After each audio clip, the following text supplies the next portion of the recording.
कहानी सुनेंगे? सुनना है, देखना नहीं है। आज मैं आपको जो कहानी सुना रही हूँ उस कहानी का नाम है कार्तिकेय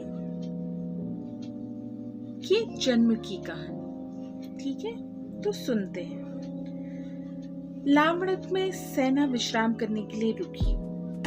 तब एक दिन उदयन ने योगंधरायण से एकांत में कहा, जो राजा पराजित हो चुके हैं उनमें कोई तो सिर नहीं उठाएगा, लेकिन काशीराज ब्रह्मदत्त पर मुझे अभी संदेह है। वह कुटिल है और किसी भी समय उपद्रव कर सकता है। योगेंद्रायण बोला, अब वह सिर नहीं उठा पाएगा।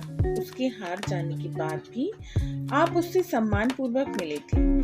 फिर भी अगर वह कोई बुरा काम करेगा तो उसका ही अहित होगा, क्योंकि जो अच्छा काम करते हैं उनको अच्छा फल मिलता है और जो बुरा काम करने वाले होते हैं उनको बुरा फल मिलता है। उदाहरण के लिए मैं एक कहानी सुनाता हूँ, सुनिए।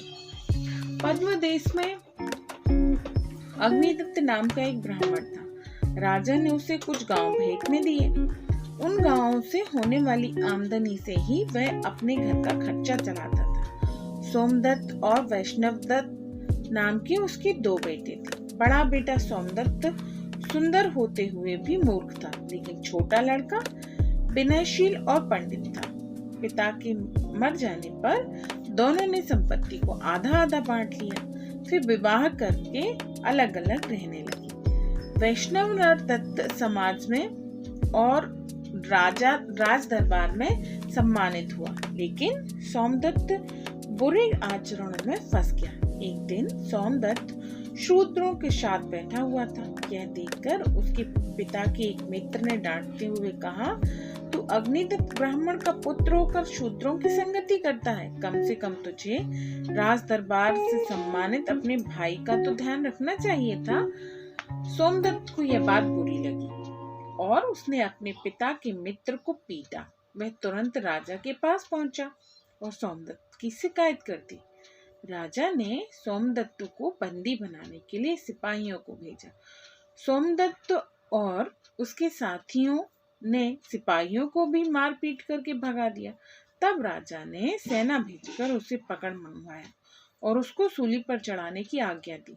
तब सोमदत्त को सूली पर चढ़ाया गया, तब अचानक उछलकर वह इस तरह दूर जा गिरा जैसे उसको किसी ने पटक दिया हो। यही नहीं, उसका वध करने वाले भी अचानक अंधे हो गए। तब छोटे भाई के कहने पर राजा ने सोमदत्त को छोड़ दिया। उसने इस अपमान के कारण वहां से किसी दूसरे देश में जा रहने की बात सोची, लेकिन जब उसके भाई और साथियों ने समझाया बुझाया तो वह वहीं रहने लगा। लेकिन उसने अपने हिस्से की संपत्ति को छोड़ दिया और उपजाऊ धरती की खोज करता हुआ जंगल में पहुंचा। वहां उसने विशालकाय पीपल का वृक्ष देखा। पीपल के पेड़ के नीचे खड़े होकर वह कहने लगा, इस वृक्ष पर जो देवता रहते हैं मैं उनका पुजारी हूँ। फिर उसने विधिवत उसकी पूजा की और बैलों की जोड़ी लाकर खेती करने लगा। उसकी पत्नी प्रतिदिन वहीं खेत पर खाना दे जाती। समय आने पर बहुत अच्छी फसल तैयार हुई, लेकिन किसी दूसरे देश के राजा ने आकर उस फसल को उजाड़ कर फेंक दिया। जब राजा और उसकी सेना वहां से चले गए तो सोमदत्त ने फिर उस पीपल के पेड़ की पूजा की, उसे बलिदान चढ़ाया और फिर से खेती में जुट गया। एक रात चिंता के कारण उसको नींद नहीं आ रही थी। इतने में ही उसे आकाशवाणी सुनी, तुम नीलकंठ देश के राजा आदित्य प्रभु के राज्य में जाकर कहो, मैं कफभूति नाम का ब्राह्मण हूँ। सज्जन को उसकी सज्जनता और दुर्जन को उसकी दुर्जनता का फल मिलता है। यह कहते हुए अग्निहोत्र और संध्या के मंत्र पढ़ना, तब तुम ऐसा करोगे तो तुम्हें यश प्राप्त होगा। मैं एक यक्ष हूँ, तुम्हें संध्या और अग्निहोत्र के मंत्र सिखाए देता। इस तरह मंत्र सिखाकर वह यक्ष वहां से चला गया। बाद में अपनी पत्नी के साथ सोमदत्त श्रीकंठ देश पहुंचा। वहां उसने यक्ष के कहने के अनुसार बार बार वैसा ही किया। राजा ने भी उसे अपने दरबार में बुलाया और उसकी बात सुनी। उसने प्रसन्न होकर सोमदत्त को कई गांव भेंट में दिए। इस तरह वह सम्मान पाकर उम, अपना जीवन बिताने लगा। एक दिन राजा ने देखा कि उसकी रानी कुबलियावती आंगन में माथे पर सिंदूर का तिलक लगाए, आंखें बंद किए और बाल खोले हुए किसी देवता को प्रसन्न करने के लिए मदिरा, मांस और बलिदान द्वारा उसकी पूजा में जुटी हुई है।